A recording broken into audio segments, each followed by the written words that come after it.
yo, foreigner, you crazy for this one. Yeah, that thing I'm jab riding when I'm left hooking. Fiends say they love me cause they know I keep that sack moving. Sad to say, but this the life that I have grew in. I had to hustle, skipping class, man, I was true in. I can flip some packs and teach you how to do it. This the real deal. Better watch your back cause people will kill. Kill Bill, kill switch on the Glock, yeah, this the real. And people spin around them blocks just like a Ferris wheel. But that's enough of that. Let me tell you about my life and where I grew up at. I grew up in the south of Topeka. Then I moved to the east in the streets and I ain't fucking with neither. I ain't the type to go with kill or go and sit on that block. What's going on, Bucket Discussions family? It's your boy, Big Mike, aka whatever you want to call me, man. We back at you guys with another reaction video. Today we got unmasking the brutal legacy of Sundown towns, man. This is one of those videos that just really trigger your curiosity, man, because like I'm from Kansas, grew up in Kansas my whole life, man, and honestly, bro, you see a lot of small ass towns that you be like, damn, I don't want to stay here too long, man. Or you'll be passing through a lot of smaller towns. I went to community college in Iola, Kansas, a town of 5,000 people. I live in Emporia, Kansas, a smaller town. But I can't say I experienced, like, obviously everybody that's African American has dealt with some type of racism. But I can't say I've dealt with like outward just being called hard ER nigger, nothing like that, man. Even though I have talked to people who have dealt with that, man, which is kind of insane. And bro, I'm just curious, man. Like, let's see what they talking about, man. Let's check it out right now. Hold on. All right, now, right now. Let's get it. Setting into the twilight of the evening, the sun casting a long shadow on clean streets, well-manicured lawns, and families strolling home. Yet beneath this tranquil facade lies a dark, unwritten rule that emerges at nightfall, a visible clock counting down on anyone within the city limits who isn't white.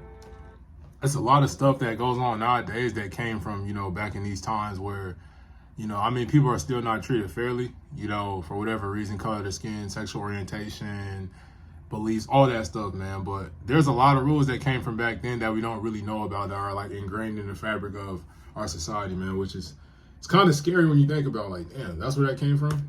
It's the life of a sundown town, a haunting relic from America's not so distant past. It still has ramifications today. And if you like stories like this, think about more stories like this at OneMikeHistory.com.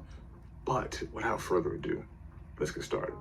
The term sundown town refers to communities in the United States that historically practice a form of racial segregation by systematically excluding non-whites from residing within their town after dark. These communities had rules, both written and unwritten, to keep non-white people, especially African Americans, out of their town limits. These towns existed mainly through the 1800s through the early 1900s, but they weren't just a southern problem. They spread all across the entire country. I ain't gonna lie, that's the type of shit that's turn your stomach, man. No cap. No cap. Hi. Who? I'm a licensed dermatology provider from Because for me, when I was a kid, answer a few questions, I'll look at your skin and prescribe. People that are close to me and like my family members, they know there was a time when I was young. Honestly, my family can speak most to it. Oh, who's that? Oh, never mind. It's a notification. But my family can speak to it. They thought I was scared. I'll just say so anything dealing with Martin Luther King used to scare the shit out of me. Like, it used to keep me up at night, give me nightmares. Because there was one time when our dad, like, growing up, me and my siblings, I got a brother and a sister, and he was like, yeah, come here. Like, it was one night we was at the crib, he like, come here, man, let me show y'all something. So he on the computer, he really, like, we young as shit. I forgot how old we was at this time, but we was, like, elementary school, and me and my siblings are all close in age, so he, come here, start breaking it down, start teaching us all about, like, racism and shit, how Martin Luther King got assassinated. Ever since then, it was just, like, for me, like, damn. I wasn't scared of Martin Luther King at all. I wasn't scared of him. I was scared that, damn, people really think this way. Like, people really will not like you and they'll try to hurt you because of your skin color, man. It used to freak me out for real, man. And still to this day, obviously I'm not scared to go to sleep, because of that stuff now, but it still does turn your stomach to hear shit like this. Like, man, this is really how people thought. In these towns, you might find signs that state, don't let the sun go down or you hear. Warning non-white people to leave before nightfall. If they didn't, they faced threats of violence and even the possibility of being lynched. Local officials, business owners, and residents in these towns worked together to keep the communities almost entirely white. Sometimes there were actual laws that said African Americans or other minorities couldn't buy or rent homes within the area. Even when there weren't laws, white residents would often use threats of violence to enforce this racial divide. Real estate agents helped by refusing to sell or rent homes to non-white people into specific neighborhoods, a practice known as redlining. Banks also joined in by denying home loans and insurance to minorities trying to live in those areas. Police officers would enforce these rules. They would arrest or scare away any non-white resident who stayed after sundown. As it got dark, you would see more police patrols to make sure that no black person was within the city limits. But sundown towns weren't just patrolled by police. The entire community played a role in keeping the town mostly white. Anyone who tried to stand up to these rules would face economic reprisals that were as simple as being shunned by your neighbors or possibly even losing your job. I'm messing around with the cam right now. Everyone in these towns worked together to make sure there we these rules go. were followed, making it very hard for anyone to change them. Living in a sundown town didn't always mean that black people couldn't live there. But if they gotta be in the crib, nigga. In these areas after dark, they faced threats, harassment, violence, even lynching. It wasn't just African Americans that were targeted. For example, in Idaho in the 1870s, Chinese people made up about 1/3 of their population. After violent attacks against them and anti-Chinese meetings in Boise in 1886, almost none of the Chinese residents were left by 1910. In another case, in Mendine, Nevada, there was a law that forced Native Americans to leave by 6:30 at night. What started out as a whistle and later a siren would sound at 6 p.m., reminding them they had to go. This siren would even sound after Nevada passed a law in 2021 to stop such practices. But the town would claim that they were simply honoring first responders by keeping the siren. It wouldn't be until 2023 that they finally stopped using the siren.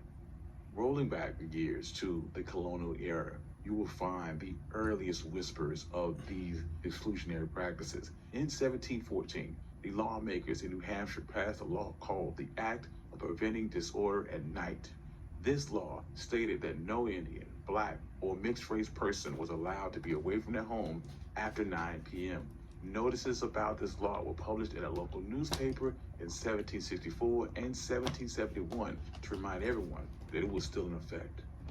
After the American Revolution, Virginia was the first state to ban freed black people from entering the state, according to historian Kate Masner. American laws that restricted where black people could live were inspired by English laws from the Tudor period. These English laws limited the movement of poor people to make sure that local authorities would not have to take care of them. American officials would use these ideas to prevent the movement of black people into their communities.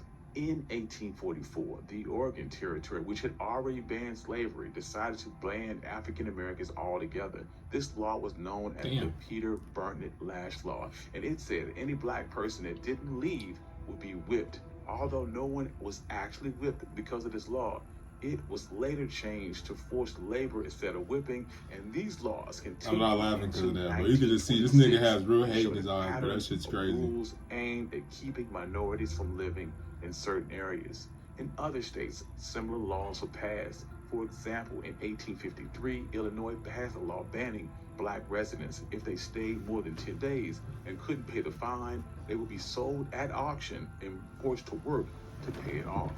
These laws were resisted, especially by the black community, but they wouldn't be repealed until the end of the Civil War.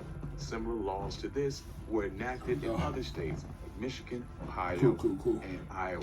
In the years following the Civil War, African Americans were promised equal rights through 13th, 14th, and 15th Amendment during the Reconstruction era. However, these promises began to crumble rapidly by 1877.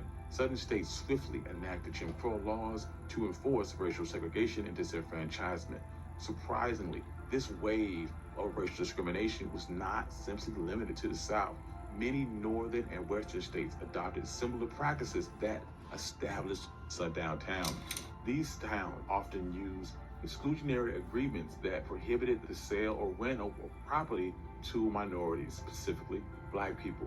In other cases, threats, harassment, sometimes involving the police, were used to maintain the status quo. In the West, they had their own form of racial discrimination, particularly against Chinese communities. Anti-Chinese sentiment culminated in Chinese Exclusionary Act of 1882, forcing these communities out of small towns and into urban Chinatowns. This racist tide reinforced Jim Crow's legal regime in the United States and was subsequently cemented by the Supreme Court with the verdict in the Plessy versus Ferguson case. The ramifications of such racial attitudes were seen glaringly in a rise in sundown towns in the Midwest, the Appalachians, the Ozarks, and the West.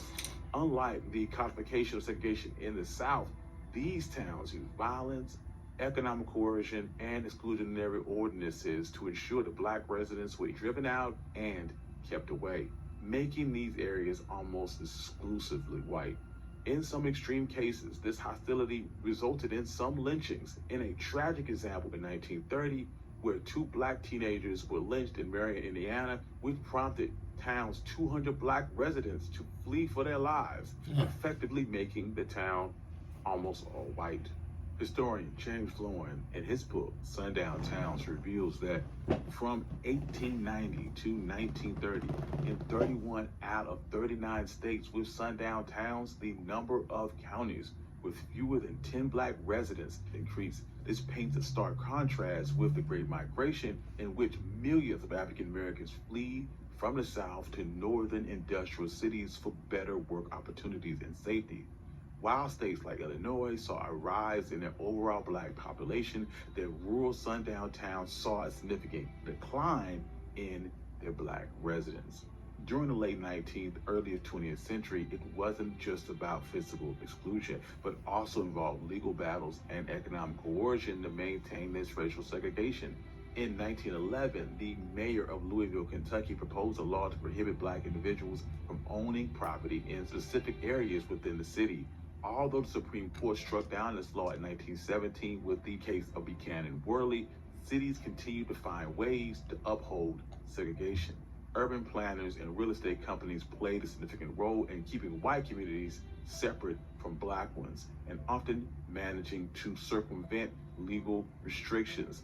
This segregation fostered racial tensions and occasionally led to violent eruptions, such as the 1943 Detroit race riot. Following World War II, the phenomenon of sundown towns evolved. Initially concentrated in small, independent rural towns, the exclusionary practices began to infiltrate suburbs and major metropolitan areas. Unlike earlier instances where towns with racially diverse histories became predominantly white over time, many post-war suburbs were designed from the outset to be virtually all white. The Levittown development in New Jersey, New York, and Pennsylvania is housed in approximately 8% of all post-war suburban residents, famously excluded African Americans and Jewish people. Sundown towns also emerged in cities like Dearborn, Michigan, where in 1956, although Ford Motor Company employed 15,000 African American workers, they were not allowed to own homes within the city and had to commute from elsewhere. The dread of sundown towns made traveling long distances perilous for black people during much of the 20th century. By 1930, half of the 89 counties along the famed Route 66 from Chicago to Los Angeles lacked accommodations or restaurants for black travelers. Many strictly prohibited their presence after dark. This dangerous reality spurred Victor H. Green, a postal worker from Harlem, to create the Negro Motorist Green Book, a guide that provided information on safe accommodations for black travelers. Published annually from 1936 to 1966, the Green Book became an essential resource for almost 2 million black travelers at its peak, helping them navigate Because I'm not even gonna lie to you, to this day, like, I learned this from my dad mostly, but whenever you traveling long distances or you like, say you're doing an hour and a half, 2 hour, 3 hour trip, and as a kid, you don't really think about it. Like when I first went off to college, I was taught it, but it wasn't really like a thing that was just like, damn, I gotta make sure, I don't stop. Obviously, like naturally, I'm a super, like, I don't want to say anxious person, but I'm always like, I guess you can say anxious. I'm always thinking about like, damn, what could happen? This and that. But I never thought about it like, shit, if I stop, then, this might happen or that might happen. But as I got older and then watching my dad growing up, it was like, yeah, he probably right. You probably shouldn't be stopping, I'm on the way back to Iola, Kansas. I probably shouldn't be stopping in any of those smaller towns, that I'm passing through. So now I'm 23 and it's kind of just like, yeah, we straight through. We not stopping. Get your gas before you leave. Get your snacks. If you got to use the bathroom, use it before. Or if not, you're going to have to hold it. You do what you got to do, man. But yeah, that shit is, thinking back on it, especially like being like back in the day, you having families with you, like having your family and traveling through. That shit got to be stressful, bro. I never even thought about it like that, man. Like, that shit had to be very stressful. But yeah, it's crazy how much of this stuff that, happened back in the day kind of still carries with us, to this day. Almost into the 1980s. Nuts. Some of them even today. It underscores the necessity of the Green Book, which former NAACP President Julian Bond will describe as one of the survival tools of a segregated life. Lost can care? Shit. Where can we find a low-cost Fuck around and stop, nigga, get the shit beat out of you, nigga. Doctor visits. The civil rights movement in the 1950s and 60s marked a transformational period for American history, culminating in legislative change. These towns flourished within a broader context of a system that resisted change.